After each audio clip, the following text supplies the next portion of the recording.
Halo Sobat CPNS, perkenalkan nama saya Salsa Nadia Inayah Ramadika, peserta Latsar CPNS Provinsi Jawa Barat, Angkatan 1, Kelompok 3.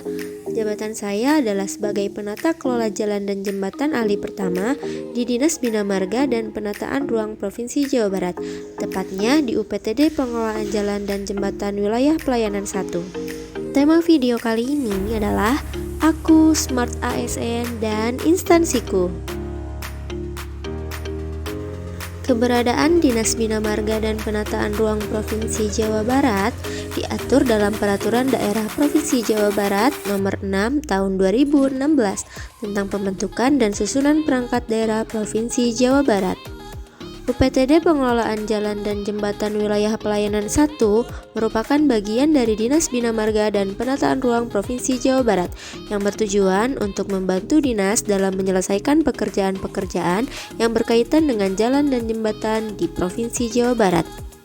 UPTD 1 berlokasi di Cianjur dengan wilayah pelayanan diantaranya Kabupaten Bogor, Kabupaten Cianjur, Kabupaten Bekasi, Kota Bogor, Kota Bekasi, dan Kota Depok.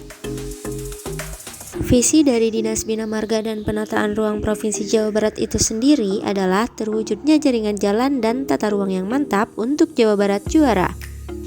Dan misinya adalah menyelenggarakan pembangunan dan pengelolaan jaringan jalan serta penataan ruang yang berkelanjutan didukung oleh sumber daya manusia yang profesional dan teknologi terkini.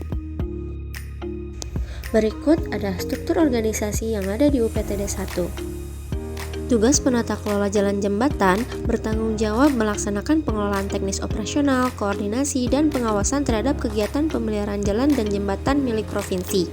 Fungsi seorang penata kelola jalan jembatan adalah menyusun rencana pemeliharaan rutin dan berkala berdasarkan hasil survei lapangan, mengawasi pelaksanaan pekerjaan agar sesuai dengan spesifikasi teknis dan waktu yang ditetapkan, serta mengolah data untuk mendukung pelaporan, perencanaan, dan pengambilan keputusan.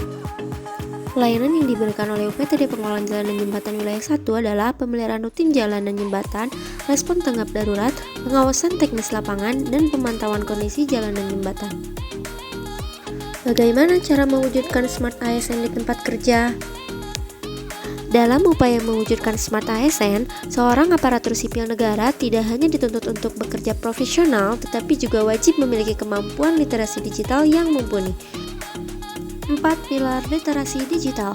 Yang pertama, digital etik, kedua, digital skill, ketiga, digital culture, dan keempat, digital safety. Digital etik. Seorang ASN wajib bersikap profesional dan etis di ruang digital baik saat menggunakan media sosial pribadi ataupun akun instansi. Contohnya adalah dengan tidak menyebarkan berita hoax.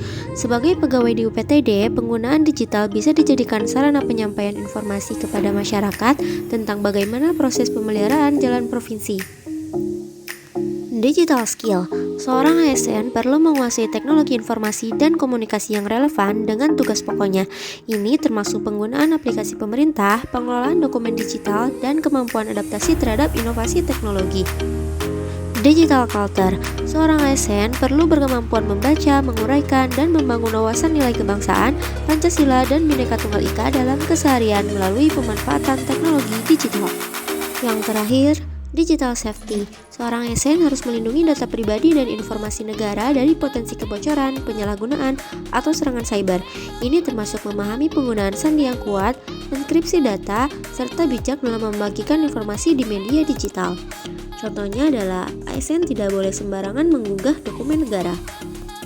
Literasi digital bukan sekedar kemampuan teknis, tapi sikap profesional ASN dalam menggunakan teknologi secara beretika, aman, dan berdampak positif. Di tengah era disrupsi, ASN cakap digital adalah kunci menuju birokrasi modern yang berakhlak dan bangga melayani bangsa.